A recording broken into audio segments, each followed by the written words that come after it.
اپنے لبوں سے دوسرے کے حلق میں اڑیلتی تو وہاں کانٹے اگاتے۔ اٹس اوکے، وہ بھی بس مسکرا کر ٹرالی آگے لے گئی۔ اب کیا کہتی کہ ندا اور سامیہ نے پہلے کون سے کام کیے تھے جو اب کرتی؟ اگر وہ انہیں بلاتی تو وہ فوراً چلی آتی، ایک دو چیزیں پکڑاتی، چولہا جلاتی، باتیں بگاڑتی اور پھر آہستہ سے کھسک جاتی۔ اس کے بعد میں لان میں فضا چچی سب کو ایک ایک چیز یہ چکھے کہ میری سامیہ نے بنائی ہے اور میری ندا کے ہاتھ میں تو ذائقہ ہی بہت ہے کہہ کر پیش کرتی۔ اس پہ مہتاب تائی ان کی تعریف تو نہ کرتی، مگر مسرت اور مخمل کو کاہلی کے وہ تانے ملتے کہ اس سارے قضیے سے بچنے کو مخمل نے کبھی ان دونوں کو بلانے کی غلطی نہ کی تھی، مگر فضا چچی کی یہ میٹھی زبان ہی تھی کہ وہ کبھی ان کو پلٹ کر جواب ہی نہ دے سکی، نہ ہی کچھ چتا سکی تھی۔ وہ موقع ہی نہ دیتی تھی۔ لاؤ لاؤ جلدی کرو، دونوں ماں بیٹی لگتی ہیں، پھر بھی گھنٹہ لگ جاتا ہے۔ تائی آپ کوئی ملازمہ کیوں نہیں رکھ لیتی؟ کم از کم آپ کو ہم ماں بیٹی پہ چلانا تو نہ پڑے گا۔ وہ تیزی سے کہہ کر ٹرالی وہیں چھوڑے واپس چلی گئی۔ سب باتیں چھوڑ کر ادھر ادھر دیکھنے لگے۔ احسان کرنے کا زمانہ ہی نہیں رہا۔ تائی نے ٹرالی اپنی طرف کھینچی کہ آغا کریم نظریں چرا کر پھر سے اخبار میں گم ہو چکے تھے۔ وہ واپس کچن کی طرف آئی تو فواد تیزی سے سیڑھیاں پھلانگتا نیچے آ رہا تھا۔ چائے لگ گئی؟ آخری سیڑھی اترتے مسرور سے انداز میں کہتے وہ کلائی پہ گھڑی باندھ رہا تھا۔ سنیکس لے گئی ہوں، چائے لے آتی ہوں۔ وہ زیادہ غور سے سنے بغیر باہر نکل گیا۔ مخمل نے رک کر لمحہ بھر کو اسے جاتے دیکھا۔ وہ مہتاب تائی کا بڑا بیٹا تھا۔ حنان، وسیم اس کے بعد آتے تھے۔ سدرا اور مہرین سب سے چھوٹی تھی۔ آغا فواد جان کے آفس میں کام کرتا تھا۔ اونچا، لمبا، خوش شکل تو تھا ہی، مگر ڈریسنگ اور دولت کی چمک سے اس کی مزید پرکشش اور ہینڈسم لگتا تھا۔ خاندان کا سب سے پاپولر لڑکا، جس پہ ہر لڑکی کا دل اور ہر لڑکی کی ماں کی نظر تھی۔ ندا اور سامیہ ہوں یا نائمہ کی مغرور نخریلی آرزو، سب فواد کے آگے پیچھے پھرتی۔ رضیہ پھپھو تو اپنی اکلوتی فائقہ کے لیے کبھی فواد کو ڈنر پہ بلا رہی ہیں تو کبھی فائقہ انڈوں کا حلوہ بنا کر اس کے لیے لا رہی ہے۔ فواد میٹھا شوق سے کھاتا تھا، سو یہ لڑکیاں ماؤں کی بنائی کو اپنا کہہ کر بہت شوق سے پیش کرتی تھی، مگر وہ ابھی صدا کا بے نیاز تھا۔ اپنی حمیت کا احساس تھا کہ بے نیازی اور اتراہٹ کم نہ ہوتی تھی، اور وہیں تو تھا کہ جس پہ مہتاب تائی کی گردن اونچی کر کے پھرتی تھی، ورنہ حنان تو بامشکل ایف اے کر کے دبئی ایسا گیا کہ نہ تو پھر خط پتر لکھا اور نہ ہی پوٹی کوڑی گھر بھیجی۔ تعلیمی ریکارڈ اس کا اتنا برا تھا کہ تائی ہر وقت کھرتی رہتی تھی، مگر یہ وسیم تھا جس نے تائی اور آغا جان کا ہر جگہ سر شرم سے جھکایا تھا۔ نالائق، نکما، ایف اے میں 2 بار فیل ہو کر پڑھائی چھوڑ کر آوارہ گردی میں مشغول، سگریٹ کا عادی، اور کہنے والے تو دبے لفظوں میں کہہ بھی دیتے تھے کہ ان گلیوں کا بھی پرانا شناسہ ہے جہاں دن سوتے اور راتیں جاگتی ہیں۔ دوسرا، وہ سر چھٹک کر کچن میں آئی تو مسرت جلدی جلدی کپڑے سے سلیب صاف کر رہی تھی۔ ان کی پیالی میں آدھی کپ چائے پڑی تھی۔ ان سے کچھ کہنا بیکار تھا۔ اس نے ٹرے اٹھا لی۔ لان میں فضا چچی کے ساتھ والی کرسی پہ فواد بیٹھا تھا اور وہ مسکرا کر بہت توجہ سے کچھ بتا رہی تھی اور وہ لاپرواہی سے سن رہا تھا۔ یقیناً ندا سامیہ کی خوبیوں کا کوئی قصہ تھا۔ مخمل اس کے کپ میں چائے اونڈیل رہی تھی کہ وہ کہہ اٹھا، میرے کپ میں چینی مت ڈالنا۔ نہیں ڈالی۔ وہ پنجوں کے بل گھاس پہ بیٹھی سب کو چائے اٹھا کر دے رہی تھی۔ ارے بیٹا، چینی کیوں نہیں پی رہے؟ فضا چچی بہت زیادہ فکر مند ہوئی۔ یوں ہی کچھ ویٹ لوز کرنے کی کوشش کر رہا ہوں۔ اتنے تو سمارٹ ہو، اور کیا لوز کرو گے؟ آرزو اسی پل سامنے والی کرسی پہ آ بیٹھی تھی۔ اور میری چائے میں آدھا چمچہ چینی۔ مخمل، وہ فواد کے سامنے بالکل ٹانگ پہ ٹانگ چڑھا کر بیٹھی تھی۔ چست سا سفید ٹراؤزر اور اوپر قطرے کھلے گلے والی ریڈ شرٹ، کندھوں تک سٹیپ میں کٹے بال اور گندمی عام سا چہرہ جس کو بہت سی محنت سے اس نے قدرے پرکشش بنایا تھا، مگر پتلی کمان سے آئی بروز اس کو بہت شاطر دکھائی دیتی تھی۔ وہ نائمہ چچی اور اسد چچا کی اکلوتی اور لاڈلی بیٹی تھی۔ فٹ تو رکھنا پڑے گا خود کو۔ مخمل، یہ کباب پکڑانا۔ فواد نے ہاتھ بڑھا کر کہا تو مخمل نے فوراً کباب کی پلیٹ اٹھا کر اسے دینا چاہی، اور دیتے دیتے اس کی انگلیاں فواد کے ہاتھوں سے مس ہوئی۔ وہ چونکا تو گھبرا کر مخمل نے پلیٹ چھوڑ دی۔ وہ گر جاتی اگر وہ تھام نہ لیتا۔ مخمل نے فوراً ہاتھ کھینچ لیا۔ وہ پلیٹ پکڑے یک ٹک اسے دیکھ رہا تھا، چونک کر، سب کچھ بھول کر، جیسے پہلی دفعہ دیکھا ہو۔ بس لمحے بھر کا عمل تھا۔ اس نے رخ پھیر لیا تو وہ بھی دوسری جانب متوجہ ہو گیا۔ فضا چچی اور آرزو کسی اور طرف متوجہ تھی۔ کسی نے بھی وہ لمحہ محسوس نہ کیا تھا جو آ کر گزر بھی چکا تھا، اور فواد وہ وقفے وقفے سے اس پہ ایک نگاہ ڈالتا تھا جو پنجوں کے بال گھاس پہ بیٹھی سب کو چائے سرو کر رہی تھی۔ ذرا سر جھکاتی تو بھوری پونی ٹیل اوپر اونچی لگتی تھی، سر اٹھاتی تو پونی ساتھ ہی جھولتی، اور وہ کانچ سی سنہری آنکھیں۔ ان ساری لڑکیوں کے پاس اس جیسا کچھ بھی تو نہ تھا۔ وہ چائے کی سپ لیتا خاموشی سے اسے دیکھتا رہا۔ شام وہ کمرے میں بند پڑتی رہی، پھر مغرب ڈھل گئی تو کچن میں آ گئی، جہاں مسرت پھرتی سے کٹنگ بورڈ پہ پیاز ٹماٹر کاٹتی رات کے کھانے کی تیاری کر رہی تھی۔ کچن میں اور کوئی نہ تھا، اور سارا پھیلاوا یقیناً انہی کو سمیٹنا تھا۔ اماں، یہ تائی اماں یا چاچیوں میں سے کوئی کھانے کی ذمہ داری کیوں نہیں لیتا؟ ہمیشہ آپ ہی کیوں بناتی ہیں؟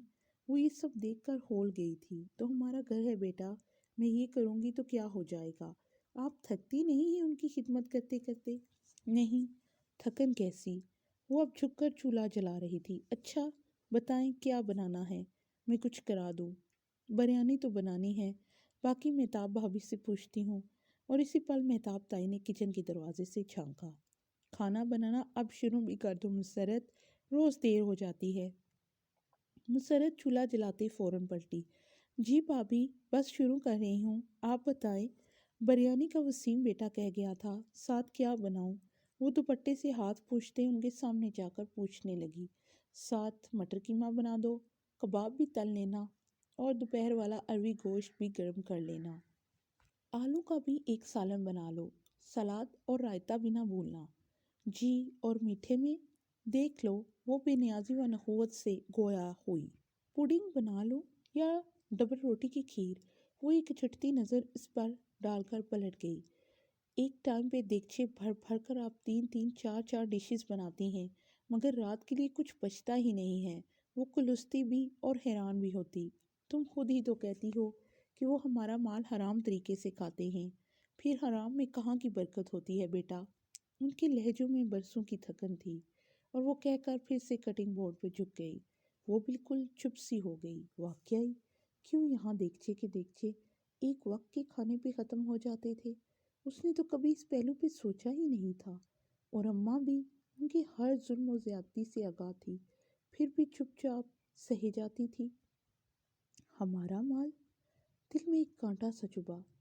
11 برس قبل ابا کی ڈیتھ سے پہلے یہ فیکٹریاں، یہ جائیدادیں، بینک بیلنس، یہ امپورٹ ایکسپورٹ کی پوری بزنس امپائر سب ابا کا تھا۔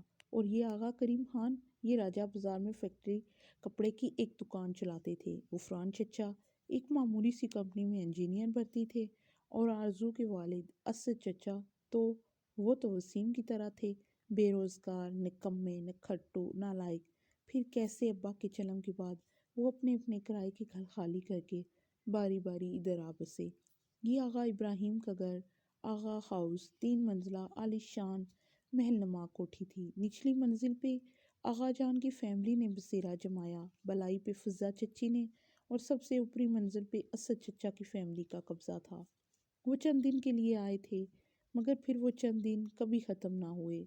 بات پہ بات، جگہ کی کمی کا رونا رویا جاتا، یہاں تک کہ ماسٹر بیڈ روم سے مسرت اور مخمل کو نکال کر سٹور میں شفٹ کر دیا گیا۔ وہ اس وقت چھوٹی تھی، شاید 9 یا 10 برس کی، مگر جیسے جیسے شعور کی منزلیں پار کی تو اندر ہی اندر لاوا پکتا رہا۔ اب تو عرصہ ہوا اس نے دبنا چھوڑ دیا تھا۔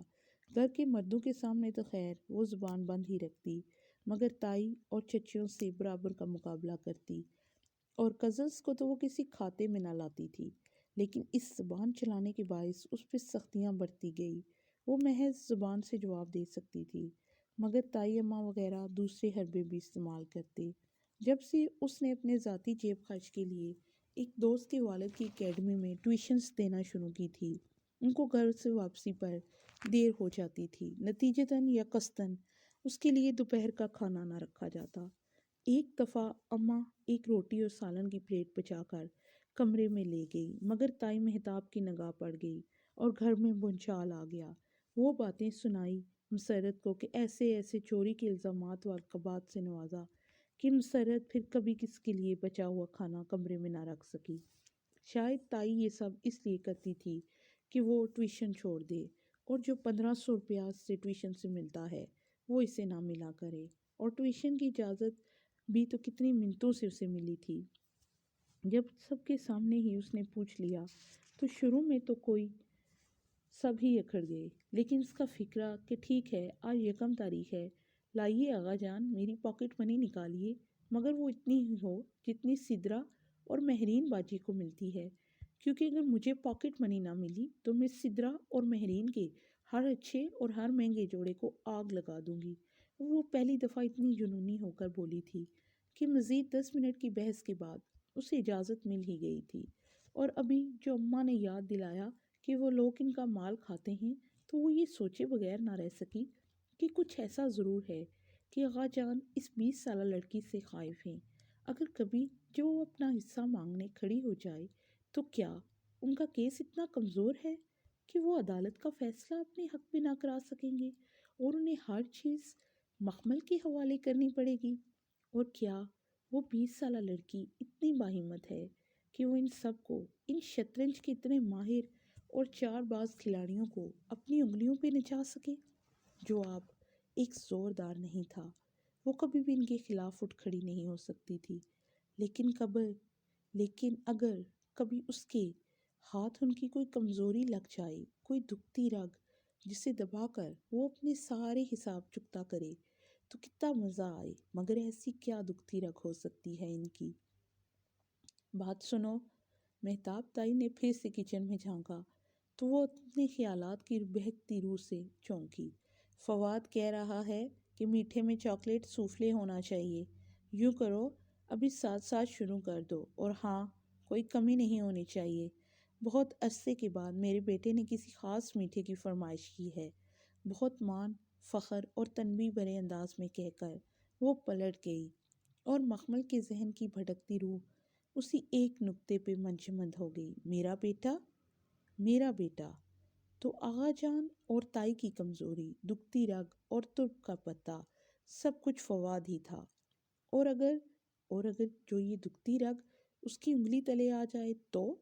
مخمل، یہ لو آلو کاٹ دو، میرا خیال ہے آلو انڈے بھی بنا لیتے ہیں، سب شوق سے کھاتے ہیں۔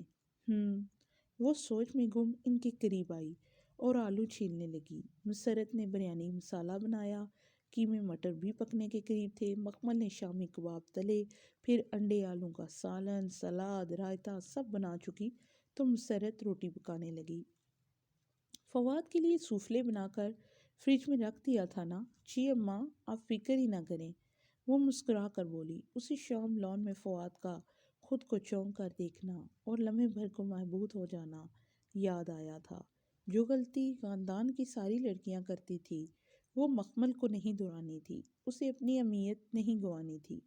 اس نے فیصلہ کر لیا تھا۔ ذرا دیر کو وہ ہاتھ روک کر مسرت سے نظر بچا کر بائیں لاؤنج میں گئی، جہاں تمام لڑکیاں اس وقت بیٹھی ٹی وی دیکھ رہی تھی۔ آرزو اسی چست لباس پہ ٹانگ رکھے بیٹھی تھی۔ فواد کی بہنیں سدرا اور مہرین بھی قریبی تھی۔ سدرا 24 برس کی بہت عام شکل کی لڑکی تھی۔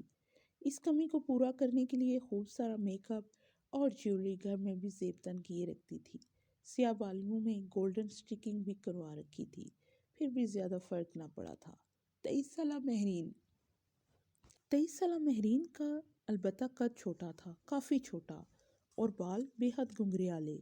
وہ سارا دن اپنے بال سیدھا کرنے یا قد لمبے کرنے کے ٹوٹکے آزماتی رہتی۔ نقش اس کے سدرا کی نسبت بہت بہتر تھے۔ فضا چچے کی ندا اور سامیہ میں سے ندا بڑی تھی اور سامیہ چھوٹی، مگر سامیہ اپنے بے حد لمبے قد کے باعث بڑی لگتی تھی۔ مہرین اس سے اسی باعث خار کھاتی تھی، اور سامیہ بھی ماں کی طرح میٹھی میٹھی باتوں میں سارا دن مہرین کو مزید احساس دلا رہتی۔ ندا کی شکل ذرا اچھی تھی، سانولی رنگت پر بڑی بڑی آنکھیں اسے قدرے ممتاز بناتی تھی اور تبھی آرزو اس کو ناپسند کرتی تھی۔ شاید وہ جانتی تھی کہ فواد کے لیے اس کے مقابلے پہ سامیہ کمزور جبکہ ندا ایک مضبوط امیدوار تھی۔ فواد کی بہنیں اور سدرا مہرین تو بی اے کر کے ہی پڑھائی چھوڑ چکی تھی، جبکہ 22 سالہ سامیہ، 23 سالہ ندا بی اے کرنے کالج اور 23 سالہ آرزو ماسٹرز کے لیے یونیورسٹی جاتی تھی۔ آرزو مر مر کر پاس ہونے والوں میں سے تھی۔ اس کی یونیورسٹی پہنچ جانے کی بڑی وجہ آغا جان کی سفارشیں تھیں۔ یہ سفارشیں سدرا اور مہرین کے وقت بھی کام آ جاتی اگر جو انہیں پڑھنے کا رتی پر بھی شوق ہوتا۔ بات سنیں، اس نے بظاہر اجلت میں سب کو مخاطب کیا، رات کھانے کے لیے سوفلے بنانا ہے، آپ لوگوں میں سے کوئی ہیلپ کرائے گا؟ نہیں۔ آرزو نے ریموٹ سے چینل بدلتے اسے دیکھنا بھی گوارا نہیں کیا۔ ندا اپنے ناخنوں پر سے کیوٹکس کھرچ رہی تھی۔ لمبی سی سانبیا فوراً فون کی طرف متوجہ ہو گئی۔ مہرین نے چہرے کے آگے رسالہ کر لیا اور سدرا بہت انماق سے اس وقت ٹی وی دیکھنے لگی۔ چلیں